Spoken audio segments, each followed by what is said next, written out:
Hello tout le monde, bienvenue dans le podcast de la team Feed by C. Hello tout le monde, bienvenue dans ce tout nouvel épisode du podcast de la team Feed by C. Je suis Chloé, donc la fondatrice de la team, et aujourd'hui je fais un épisode solo. C'est un épisode que je voulais enregistrer depuis un petit moment déjà et qui me tient pas mal à cœur. On va parler aujourd'hui de comment savoir si on est prêt pour faire des compétitions de bodybuilding, si on est prêt pour se lancer dans une préparation et monter sur scène. Alors, je vais parler justement quand on a un objectif de scène, mais je vous avoue qu'il y a certaines des choses que je vais dire dans ce podcast qui s'appliquent aussi lorsqu'on veut simplement perdre du poids, dans le cadre donc d'une perte de poids lifestyle, donc c'est sans objectif en fait de monter sur scène.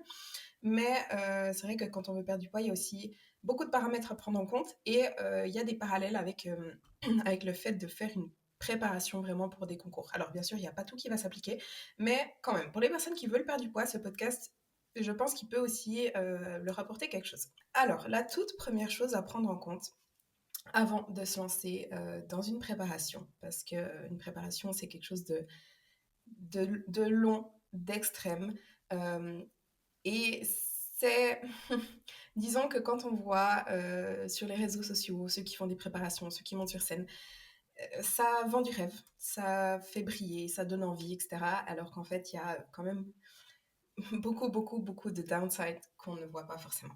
Donc bref, première chose à prendre en compte avant de se lancer dans une préparation, c'est votre santé. Vous posez la question vraiment, est-ce que je suis est-ce que j'ai une bonne santé, en fait une santé suffisamment bonne pour pouvoir me lancer dans une prep. Et quand je parle de santé, je parle là, de santé physique. Est-ce que vous êtes en forme? Est-ce que vous avez des douleurs, etc. Mais aussi et surtout de santé physiologique, de santé interne, métabolique, hormonale, tout ça. Est-ce que, en gros, votre métabolisme, votre corps fonctionne bien? Est-ce que vous n'avez pas des problèmes hormonaux, des problèmes de digestion, des pathologies, des problèmes de thyroïde, etc. Si vous avez des soucis de ce type, je ne vous conseille pas de commencer une préparation parce que ces problèmes vont juste s'empirer lorsque vous allez commencer votre prep, enfin au fil de la prep. Et finalement, est-ce que vous êtes en bonne santé psychologique? Est-ce que vous êtes dans le bon état d'esprit? Est-ce que vous avez des soucis avec votre corps, avec l'alimentation? Donc quelle relation vous avez avec l'alimentation? Quelle relation vous avez avec votre corps, avec votre image? Quelle est votre estime de vous, etc. Tout ça, c'est aussi vraiment des questions à vous poser parce que, encore une fois, quand on est en prep, ces soucis qu'on peut peut-être ignorer au quotidien, ils vont juste s'amplifier durant la prep et s'empirer et dégrader d'autant plus votre santé. Donc, si on commence déjà une prep en mauvaise santé, votre santé va encore plus se dégrader durant le processus, durant la préparation. Donc, s'il y a quoi que ce soit au niveau de votre santé qui ne va pas, au lieu de vous lancer dans une préparation, concentrez-vous sur ces soucis de santé et ne les ignorez pas. Allez chercher, allez creuser. Entourez-vous des bonnes personnes. Donc, prenez peut-être des coachs spécialisés en santé justement hormonale, digestive, etc. Faites des psychothérapies. Travaillez sur votre relation avec l'alimentation. Prenez tout ça en main plutôt que d'ignorer la chose et de vous lancer dans une prep parfois justement pour d'autant plus ignorer la chose et ne pas devoir vous en occuper. Ce que je vois aussi souvent, c'est que se lancer dans une préparation, c'est un moyen d'échapper à la réalité, de mettre un peu tous ces problèmes sous le tapis et de se dire, ok, là je me lance dans une prep, je me concentre à 100% là-dessus. Et c'est vrai que quand on est en prep, on a tendance à avoir des œillères et on voit plus rien de ce qui se passe autour tellement on est concentré sur sa prep. Et peut-être que voilà, durant la prep, oui, on a l'impression qu'on se sent mieux parce qu'on ignore tout le reste, mais sur le long terme, c'est vraiment pas la chose à faire. Ce qui est aussi important avant de décider de faire des concours, c'est de connaître les conséquences possibles que ça peut avoir sur la santé à long terme. Donc là, comme je viens de vous dire, durant une préparation, tous ces problèmes peuvent s'empirer si vous avez déjà des problèmes de base. Mais même si vous êtes en bonne santé, il faut être conscient qu'une préparation, c'est si extrême. En fait, on va dans des on atteint un niveau de masse grasse si faible que ça a des conséquences sur le corps, ça a des conséquences sur la santé, ça a des conséquences sur tous les systèmes de votre corps, que ce soit, comme je vous ai dit avant, digestif, hormonal, sur votre métabolisme.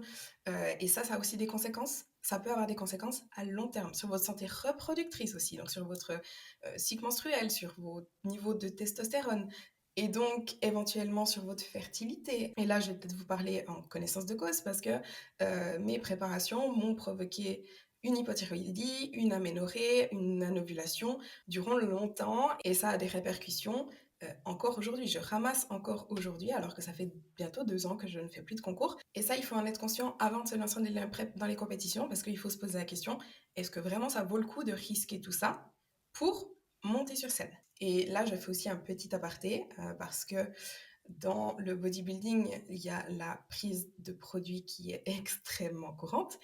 Et très souvent, ce qui est vraiment dommage, je trouve, euh, les gens commencent de prendre des produits sans se poser suffisamment de questions et sans se poser la question de et après. Parce qu'ils ont tellement cette envie de monter sur scène et d'être le plus incroyable possible qu'ils voient juste à court terme. Ils voient juste le potentiel trophée qu'ils peuvent gagner et du coup aussi voilà l'admiration des gens, le statut, etc. Mais ils ne voient pas plus loin que ça. Et moi, je vous encourage vraiment à vous poser la question, est-ce que vraiment ça vaut le coup d'avoir des potentielles répercussions sur ma santé toute ma vie, pour le restant de ma vie, juste pour monter sur scène une fois. Et voilà, souvent les gens commencent de prendre des produits sans vraiment se poser la question quelles conséquences ça a sur le long terme. Ou alors, parfois, et c'est vraiment ça que je trouve assez horrible, c'est les coachs qui poussent à la prise de produits, qui disent si tu prends pas de produits, tu pourras pas avoir un bon niveau, si tu prends pas de produits, c'est juste impossible de faire des concours, etc. Alors, ça, on le croit ou pas, personnellement, en bikini, je pense qu'il n'y a pas besoin de produits. Dans les autres catégories, c'est autre chose. Mais encore une fois, posez-vous la question, qu'est-ce que vous voulez pour vous? Est-ce que vraiment vous voulez franchir cette étape-là? Et si oui, faites-le voilà, en étant conscient des possibles conséquences. Maintenant, super important, il faut savoir pourquoi vous voulez vous lancer dans les concours. Il faut connaître vos raisons, le faire pour les bonnes raisons. Il ne faut pas commencer des concours juste parce que c'est cool. C'est cool sur Instagram, vous avez vu quelqu'un faire des concours et vous l'admirez, vous voulez faire comme elle ou comme lui, vous voulez ressembler à quelqu'un, donc peut-être votre athlète favori, vous voulez ressembler, du coup vous dites il faut que je fasse des concours pour lui ressembler, c'est pas une bonne raison. Il faut aussi vous dire que c'est pas parce que quelqu'un fait des concours que vous aurez les mêmes résultats, que vous aurez le même corps, etc. Pour prouver aux autres, notamment que vous êtes capable, prouver que pensez que vous avez une plus haute valeur parce que vous faites des concours. Ça, je le vois souvent, notamment les athlètes justement, et les athlètes pros surtout, se pensent supérieurs aux autres parce qu'ils font des concours. Ce qui n'est pas le cas, déjà. Ce qui n'est pas le cas, mais aussi vous-même, il ne faut pas vous dire je dois prouver aux autres que je vaux plus parce que je me lance dans une préparation, dans une compétition. Et il ne faut absolument pas le faire dans le but de perdre du poids. Vouloir monter sur scène dans le seul objectif de perdre du poids, ce n'est pas la bonne solution. Quand on perd du poids pour des concours, c'est quelque chose de, comme je vous ai dit avant, de si extrême que ce n'est absolument pas maintenable. Et le poids, vous allez le reprendre après. De toute façon, après un concours, on reprend le poids. C'est quasiment obligatoire. Personne ne peut vivre en étant aussi sec que sur scène. Et perdre du poids en prenant l'excuse de monter sur scène, ce n'est absolument pas la bonne tactique, ni d'ailleurs pour devenir fit. Très généralement, les personnes qui montent sur scène en fin de préparation, elles paraissent fit parce qu'elles sont sèches, mais c'est là qu'en réalité, elles sont le moins fit. Et là, je peux vous parler vraiment en connaissance de cause. En fin de prep, on se sent mais littéralement comme une merde. On est tellement fatigué, on est tellement faible, on a tellement faim, on n'arrive pas, on peut pas dormir. Enfin, c'est vraiment, on se sent vraiment tout sauf fit. Donc tout ça, ce ne sont pas des bonnes raisons. Il faut vraiment le faire parce que vous aimez ce sport, parce que vous voulez relever un challenge pour vous-même, parce que voilà, c'est à vous de trouver vos raisons exactes, mais le faire pour les autres, ou le faire pour le statut, ou le faire pour ressembler à quelqu'un, le faire pour perdre du poids ou pour penser que vous serez fit, ce ne sont pas des bonnes raisons.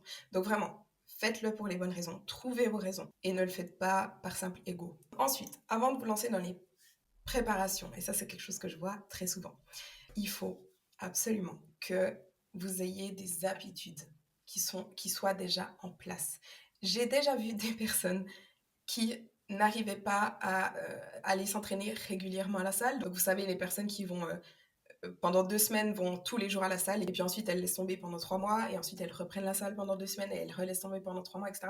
Des personnes qui sont absolument irrégulières, qui n'ont aucune bonne habitude en place, vouloir faire des concours. Je le vois souvent, des personnes qui pensent que justement en se lançant dans une préparation, elles seront enfin régulières, enfin consistantes avec le sport, avec la nutrition, etc. Ce n'est absolument pas comme ça qu'il faut procéder, c'est vraiment l'inverse.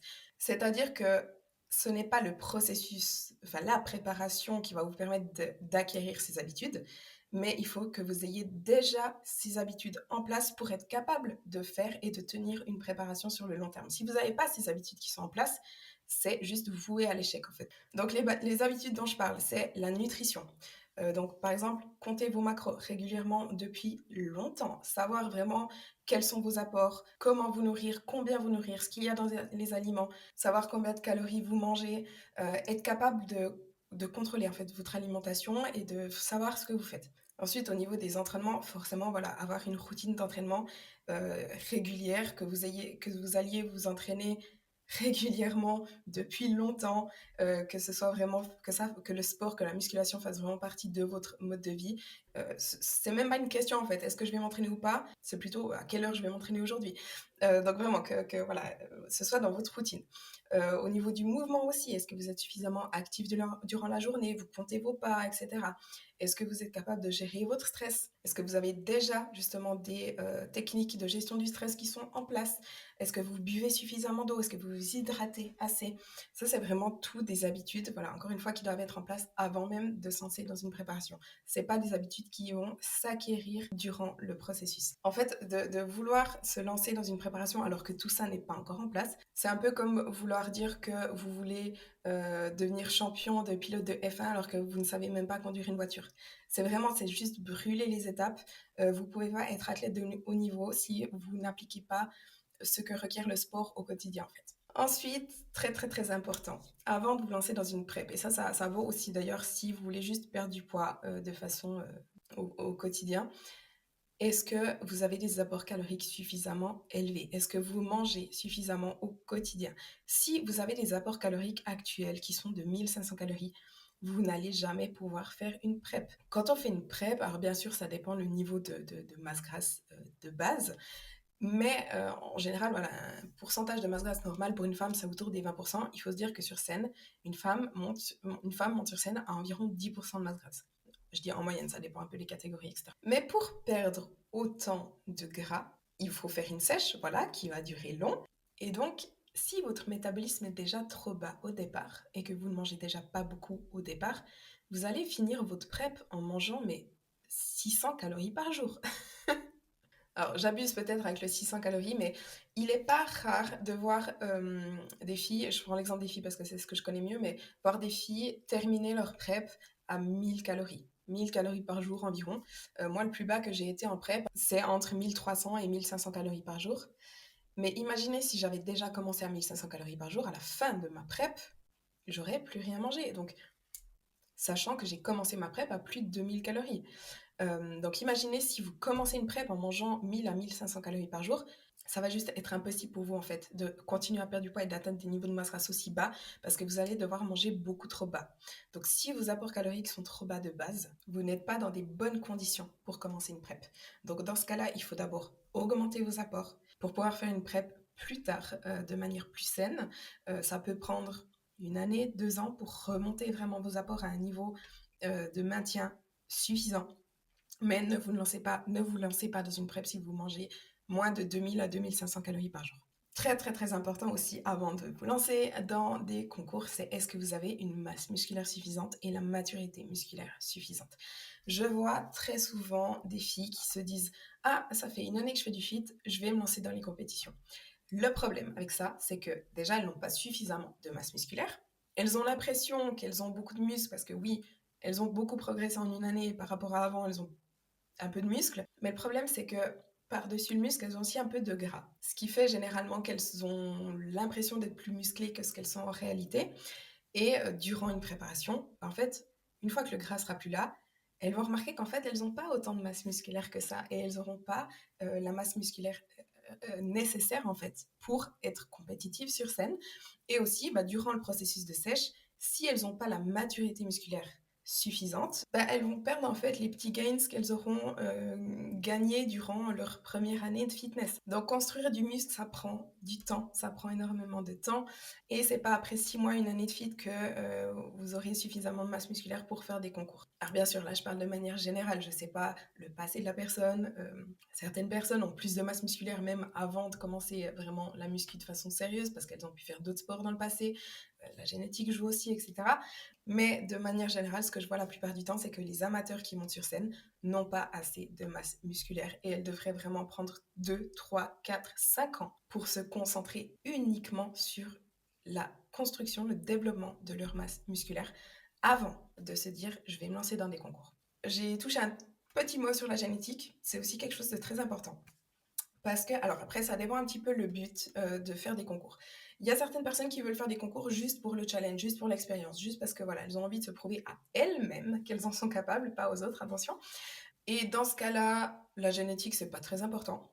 Mais si votre but, c'est de gagner un concours, gagner votre pro-carte, aller le plus loin possible, il faut aussi faire face à la réalité et vous poser la question, est-ce que vous avez la génétique pour et le potentiel pour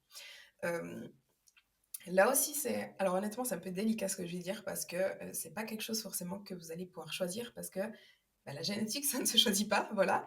Et certaines personnes ont les lignes pour et les lignes qui matchent les critères des catégories et d'autres personnes qui ne les ont tout simplement pas. Elles peuvent avoir une grosse masse musculaire, un niveau de conditionnement parfait sur scène, un très beau posing, etc. Mais si elles n'ont pas les lignes et la génétique qui correspondent aux critères de la catégorie, elles n'iront jamais plus loin. Et ça, c'est quelque chose qui est honnêtement hyper triste. Et c'est quelque chose que vraiment je vois assez souvent. C'est des filles qui, honnêtement, elles font tout, mais vraiment tout pour avoir le meilleur physique possible. Et honnêtement, elles l'atteignent, hein. Mais c'est juste que leur physique ne correspond pas à la catégorie. Et en fait, on le voit, dès qu'on voit la fille, on se dit, c'est triste, mais elle sera jamais championne. Elle n'aura jamais sa pro-carte.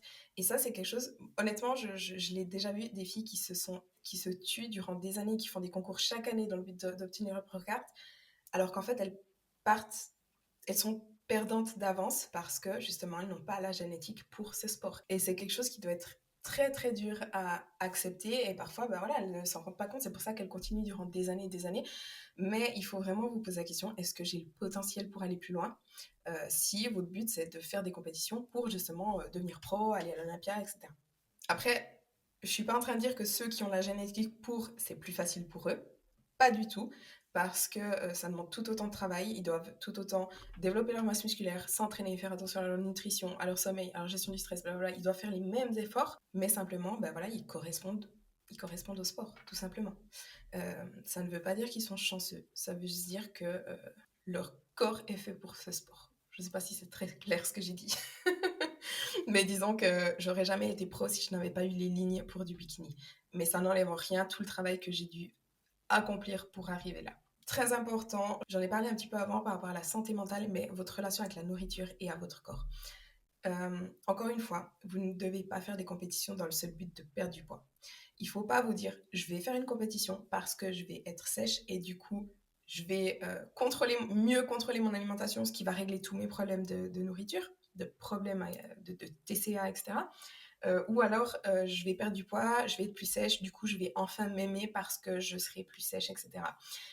Vraiment, il n'y a rien de pire que de faire ça. Parce que généralement, euh, faire des compétitions, c'est si extrême au niveau de l'alimentation. On doit tellement se restreindre, on a tellement faim, on est tellement maigre que très souvent, si on a déjà des problèmes avec la nourriture avant même de commencer, ces problèmes après le concours, ils se décuplent. Ça, c'est encore pire. Si avant de faire une préparation, on fait déjà des crises d'hyperphagie et des choses comme ça, dès que le concours est passé, ces problèmes s'intensifient. On va faire encore plus de crises, on va être encore plus anxieux avec la nourriture, ça va vraiment être pire. Donc, avant de se lancer dans une prep, il faut vraiment s'assurer qu'on a une bonne relation avec la nourriture et aussi avec son corps et avec soi-même. Ce n'est pas en faisant des concours que vous allez tout à coup vous aimer en fait. Et ça d'ailleurs c'est vraiment la même chose que pour une perte de poids. Il ne faut pas se lancer là-dedans par haine envers son corps. Parce qu'une fois que vous aurez atteint votre objectif, vous allez voir que en fait vous aimez pas plus qu'avant. Ça c'est quelque chose vraiment qui est interne et qui n'a aucun rapport avec votre physique en fait. Encore quelque chose de très important. Est-ce que vous avez le système de soutien nécessaire? Et par là, j'entends, est-ce que vos proches vous soutiennent? Avant de vous lancer là-dedans, il faut en parler avec vos proches et il faut leur expliquer. Alors, il y a beaucoup de monde déjà qui ne vont pas comprendre pourquoi vous voulez faire ça. Donc, il faut vraiment, souvent le bodybuilding, forcément, c'est très mal compris. Donc, il faut leur expliquer, voilà, ce que vous faites, comment ça va se passer, pourquoi vous le faites. Si vraiment, très souvent, en fait, les gens s'inquiètent plus qu'autre chose. C'est pas forcément qu'ils veulent vous décourager, c'est plutôt qu'ils s'inquiètent, parce qu'encore une fois, c'est quelque chose de très extrême. Donc, les inquiétudes, honnêtement, sont compréhensibles. Le fait de leur expliquer le processus, etc., ça aide parce que ça va pouvoir les rassurer. Si vraiment ils n'acceptent pas votre décision, demandez-leur pas de l'accepter, mais demandez au moins de respecter votre décision. Mais si vous n'avez pas le soutien de vos proches, ça va être dur. Honnêtement, ça va être dur parce qu'une préparation, c'est déjà suffisamment dur comme ça. Mais si vous n'avez pas de soutien autour de vous, ça va être d'autant plus compliqué. Et sachez aussi que ça va impacter vos relations. Parce que lorsque vous êtes en prep, ben voilà, déjà, ça prend beaucoup de temps, je vais en parler juste après, mais vous aurez peut-être plus le temps justement de passer autant de temps avec vos proches, que ce soit vos familles, votre partenaire, vos enfants, etc. Vous aurez peut-être pas autant de temps qu'avant, et lorsque, surtout en fin de prep, même lorsque vous passerez du temps avec, vous aurez plus forcément la même énergie ou les mêmes envies. Durant la prep ou en fin de prep, vous êtes en fait tellement fatigué que vous allez essayer au maximum d'économiser en fait le peu d'énergie qui vous reste, et vous aurez peut-être pas envie de faire autant d'activités qu'avant, vous serez peut-être pas autant enjoué que d'habitude, vous serez peut-être aussi, certaines personnes sont très très irritables parce qu'elles ont faim, parce qu'elles sont fatiguées, n'ont plus aucune patience. Ça impacte aussi d'ailleurs vos capacités cognitives, donc au niveau de votre mémoire, trouver vos mots, etc. Vous êtes aussi plus lent dans vos mouvements, dans votre façon de parler, etc. Et tout ça, bah forcément, ça va impacter vos relations parce que quand en face de vous, vous avez quelqu'un qui est assez éteint, honnêtement, c'est ça, bah, c'est pas toujours cool en fait. Et du coup, il faut aussi comprendre que ça va impacter vos relations parce que les gens en face de vous, ils vont vous voir dans ces états et vous, peut-être que des fois, vous serez pas super sympa, vous aurez peut-être pas envie de faire des choses, etc. Donc, il faut aussi les préparer à ça. Et encore une chose par rapport à ça, il faudra aussi prendre sur vous. Il faudra toujours garder en tête que faire une préparation, c'est votre choix. Et vous ne pouvez pas répercuter ce choix. Donc, c'est un choix qui est dur, c'est un processus qui est difficile, on le sait, mais vous ne pouvez pas répercuter ça sur vos proches. C'est-à-dire que vous n'allez pas pouvoir, ben oui, vous êtes peut-être irritable, mais vous n'allez pas pouvoir leur parler mal juste parce qu'ils vous irritent, parce que vous êtes fatigué ce jour-là. Vous n'allez pas pouvoir dire à votre chef que vous êtes moins productif parce que vous êtes fatigué, parce que vous êtes en prep. Parce que tout ça, ça aura des conséquences en fait. Et peut-être que de votre côté, vous allez dire ouais, mais il est pas sympa, il pourrait être plus compréhensif parce que je suis en prep. Mais oui, mais en fait, en réalité, non, parce que c'est votre choix et c'est à vous de prendre sur vous, c'est pas aux autres de s'adapter à vous en fait. Donc voilà, là, je vous mets juste en fait plutôt en garde par rapport à vos relations. Donc expliquez à l'avance de comment ça va se passer, quelles sont les conséquences possibles. Et ensuite, quand vous êtes dans le processus, de prendre sur vous et de pas répercuter ça sur vos proches. Je vous ai parlé juste avant de temps. Il faut prendre en considération qu'une préparation, ça prend énormément de temps sur sa journée. Donc, tout d'abord, il y a les entraînements. Alors ça ne change pas forcément d'habitude puisque vous vous entraînez déjà. Mais en revanche, ce qu'il y a à ajouter, c'est déjà le cardio. Au fil de votre prep, le cardio va augmenter. Personnellement, si je prends mon exemple, en fin de prep, je faisais 1 heure et demie de cardio par jour, 7 jours sur 7, ce qui est non négligeable quand même sur une journée. En plus de ça, vous allez rajouter le posing. Chaque jour, il faut travailler votre posing. Ça d'ailleurs même avant de commencer la prep, mais c'est en moyenne 15 à 30 minutes de posing par jour. Et ensuite, il y a aussi le meal prep et le tracking de vos repas, la préparation de vos repas, le tracking des macros, etc., qui peut prendre un peu plus de temps que quand on n'est pas en prep, parce que quand on est en prep, on doit être vraiment extrêmement précis.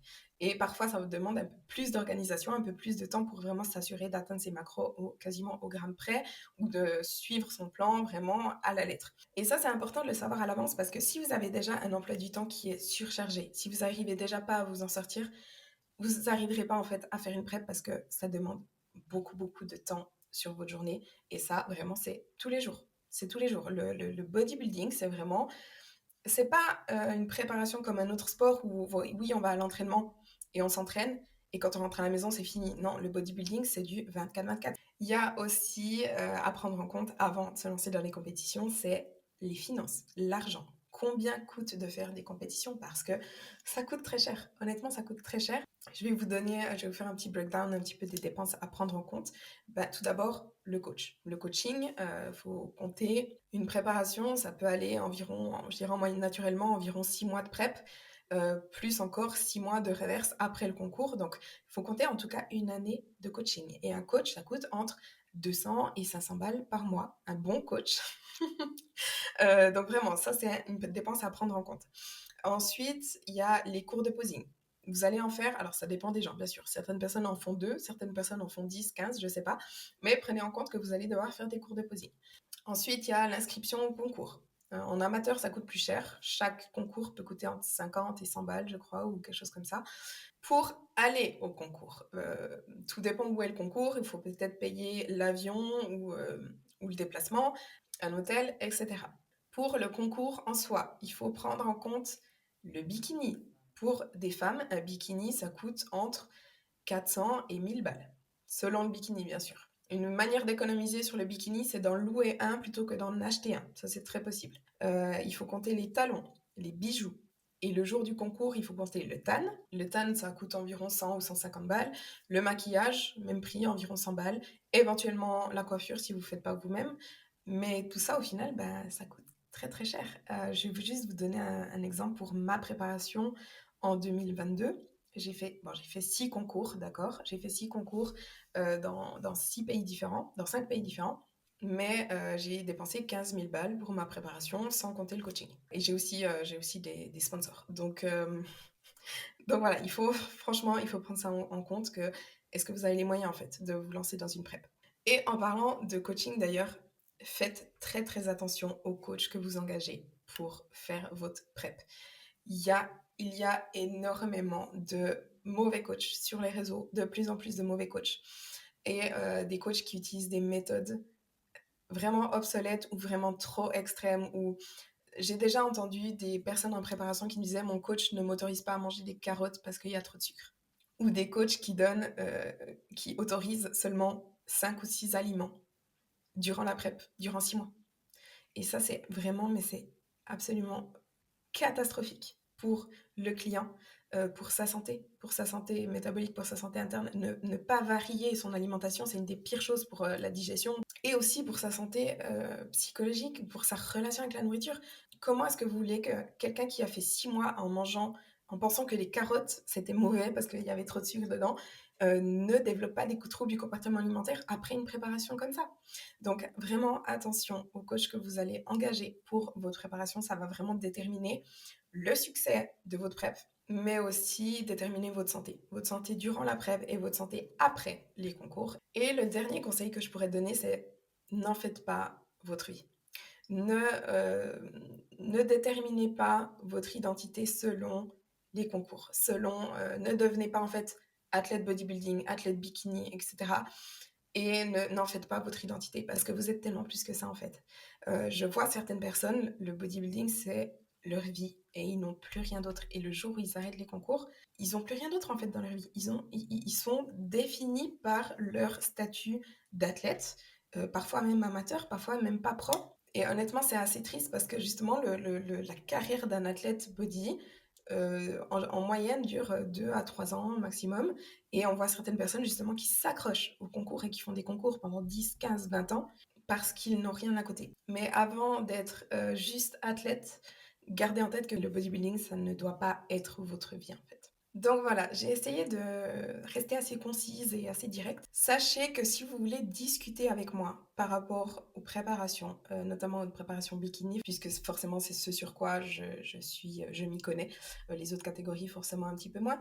Mais si vous voulez discuter des compétitions bikini, de votre objectif, de comment y arriver, d'avoir des conseils, etc., on peut en discuter au téléphone. Donc, il vous suffit de faire une demande de consultation avec moi. Consulting par téléphone. Et vraiment, je peux répondre à toutes vos questions, vous conseiller. Donc voilà, juste que vous sachiez, vous pouvez faire une demande de consulting sur feedbychloé.com. En tout cas, j'espère que ce podcast aura pu un petit peu vous aider, qui vous aura plu.